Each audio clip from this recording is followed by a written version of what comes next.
overall goal of the following experiment is to produce a model system to study the effects of infrared laser illumination on auditory neurons in vitro.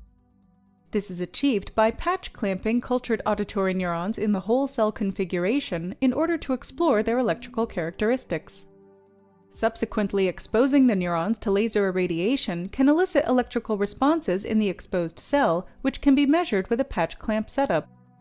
Illumination parameters and environmental variables can then be varied in order to observe their effects on laser-induced electrical responses. The auditory neurons exposed to the laser light will exhibit repeatable electrical activity in response to each laser pulse for later analysis. This method can help answer key questions about the mechanisms underlying infrared stimulation of spiral ganglion neurons. Though this method can provide insight into infrared stimulation of spiral ganglion cells specifically, it can also be extended to other cell types or simplified models, such as lipid bilayers, to further elucidate the physical processes that are involved. Visual demonstration of this method is important to ensure accurate positioning of the light delivery optical fibre, because the resulting radiance exposure is a critical parameter.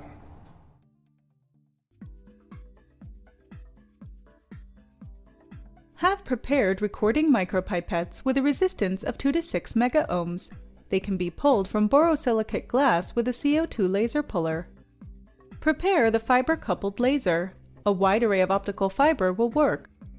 Cutting a fiber in a patch cord configuration with FCPC connectors in half produces 2 lengths of fiber with a connector at one end and exposed fiber at the other end. These are the pigtails. Prepare the bare tip of one pigtail by removing the fiber jacket, cleaning with ethanol, and cleaving.